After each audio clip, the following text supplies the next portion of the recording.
Assalamualaikum warahmatullahi wabarakatuh. Sebelumnya izin memperkenalkan diri, nama saya Rizia Aulia Rahma dan nomor induk mahasiswa 20224064051000. Asor, yaitu media yang digunakan guru saat melakukan proses pembelajaran berbasis ICT. Nah, di dalam pembelajaran Asur ini terdapat model-model Asur yang tahapannya adalah yang pertama analisis lineage, yakni langkah pertama dalam merencanakan pembelajaran adalah mengidentifikasi dan menganalisis karakteristik siswa yang terkait dengan hasil belajar. Nah, informasi ini akan memandu pengambilan keputusan pengajar. Nah, area utama yang perlu dipertimbangkan selama analisis pelajar yaitu meliputi general karakteristik, yaitu karakteristik umum.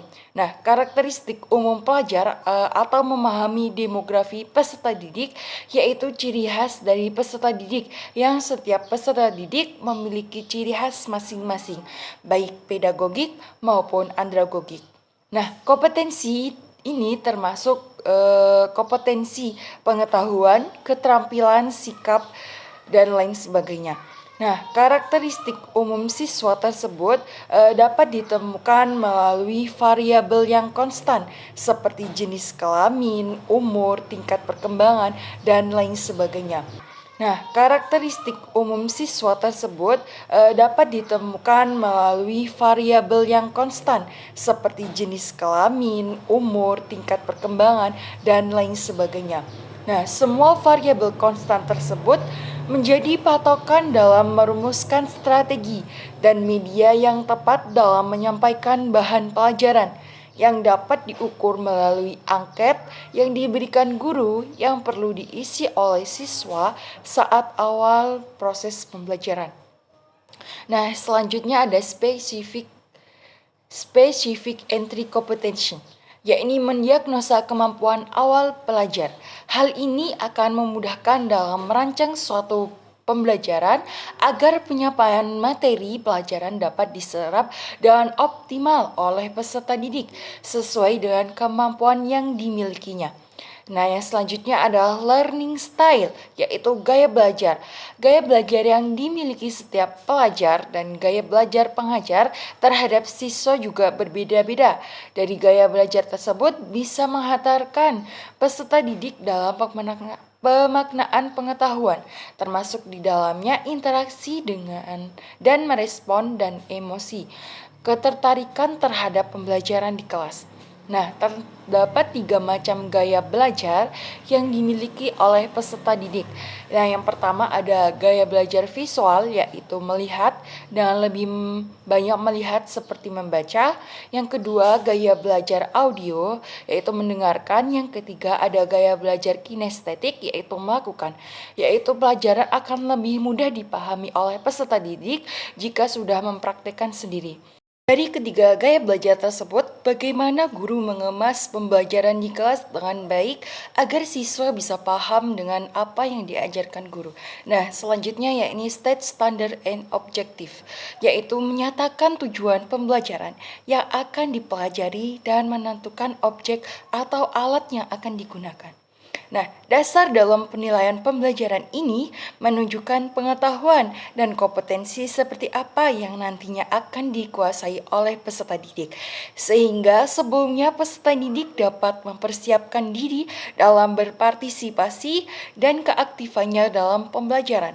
Nah, ada beberapa alasan mengapa tujuan perlu dirumuskan dalam merancang suatu program pembelajaran. Yakni yang pertama, rumusan tujuan yang jelas dapat digunakan untuk mengevaluasi keefektivitasan keberhasilan proses pembelajaran. Nah, yang kedua, tujuan pembelajaran dapat digunakan sebagai pedoman dan panduan kegiatan belajar siswa. Yang ketiga, ada tujuan pembelajaran dapat membantu dalam mendesain sistem pembelajaran. Yang keempat, tujuan pembelajaran dapat digunakan sebagai kontrol dalam menentukan batas-batas dan kualitas pembelajaran. Nah, tujuan pembelajaran yang berbasis ini ada tujuan berbasis ABCD. Yang pertama A, audience. pelajar atau peserta didik dan segala karakteristiknya, siapapun peserta didik, apapun latar belakangnya, serta jenjang belajarnya, serta kemampuan prasyaratnya sebaiknya jelas dan rinci. B. Behavior, perilaku belajar yang dikembangkan dalam pembelajaran. Perilaku belajar mewakili kompetensi tercermin dalam penggunaan kata kerja. C. Condition, situasi kondisi atau lingkungan yang memungkinkan bagi pelajar dapat belajar dengan baik. Penggunaan media atau metode serta sumber belajar menjadi bagian dari kondisi belajar ini. D. Degree, persyaratan khusus atau kriteria yang dirumuskan baku sebagai bukti bahwa pencapaian tujuan pembelajaran dan proses belajar berhasil. Nah, tujuan belajar dan perbedaan individu. Nah, berkaitan dengan kemampuan individu dalam menuntaskan atau memahami sebuah materi yang diberikan, individu tidak memiliki kesulitan belajar. Dengan yang memiliki kesulitan belajar, pasti memiliki rentang waktu ketuntasan terhadap materi yang berbeda. Untuk mengatasi hal tersebut, maka timbullah kecepatan dalam menuntaskan materi tergantung kemampuan yang dimiliki tiap individu. Nah, selanjutnya select strategis teknologi, media and materials, yaitu memilih strategi teknologi, media dan bahan ajar. Nah, langkah selanjutnya dalam membuat pembelajaran yang efektif adalah mendukung pembelajaran dengan menggunakan teknologi dan media yang cocok untuk proses pembelajaran, yaitu media bahan ajar, teknik strategi harus cocok untuk pembelajaran di kelas. Nah, memilih strategi pembelajaran, pemilihan strategi pembelajaran ini harus disesuaikan dengan standar dan tujuan pembelajaran. Selain itu juga memperhatikan gaya belajar dan motivasi siswa yang nantinya akan mendukung pembelajaran. Nah, setelah strategi kita dapat menentukan metode pembelajaran yang tepat. Beberapa metode yang sering digunakan oleh guru yang pertama adalah metode belajar problem based learning, yaitu belajar berbasis masalah, yaitu metode belajar berbasis masalah melatih ketajaman pola pikir metakognitif, yakni kemampuan strategis dalam memecahkan masalah. Yang kedua ada belajar proyek, yakni project based learning. Belajar proyek adalah metode yang melatih kemampuan pembelajar untuk melaksanakan suatu kegiatan di lapangan. Nah, proyek yang dikembangkan dapat pekerjaan atau kegiatan sebenarnya atau berupa simulasi kegiatan. Yang ketiga ada belajar kolaboratif, yaitu metode belajar yang ditekankan pelajar mampu berlatih menjadi pimpinan dan membina koordinasi antar teman sekelasnya. Dan masih banyak metode belajar yang efisien untuk pembelajaran di kelas.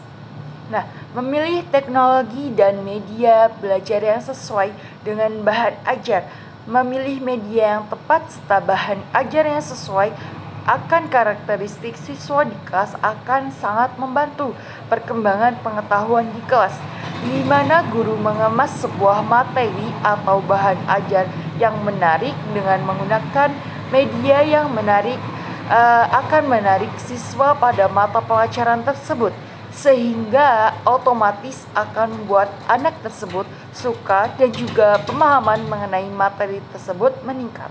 Nah, memilih format media dan sumber belajar disesuaikan dengan pokok bahasan atau topik, yakni memilih, mengubah, dan merancang materi sebaik mungkin dan semenarik mungkin untuk siswa. Selanjutnya yaitu utilities teknologi, media and materials, yakni menggunakan teknologi, media, dan bahan ajar. Nah, sebelum memanfaatkan media dan bahan ajar yang ada, sebaiknya mengikuti langkah-langkah seperti di bawah ini, yaitu yang pertama, preview materi.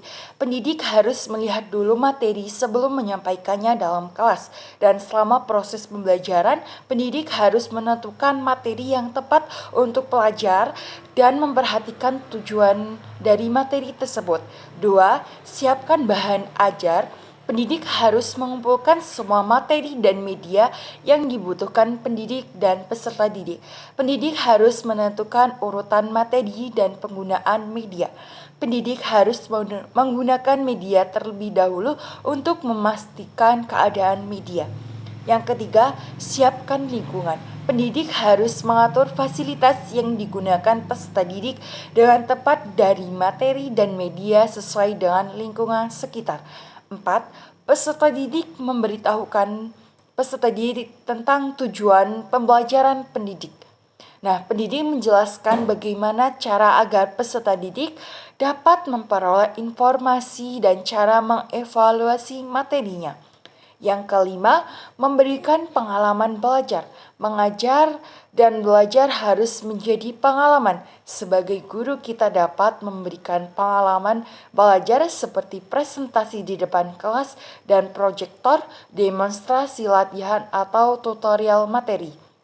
Nah, selanjutnya yakni require learner participation, yaitu mengembangkan partisipasi peserta didik.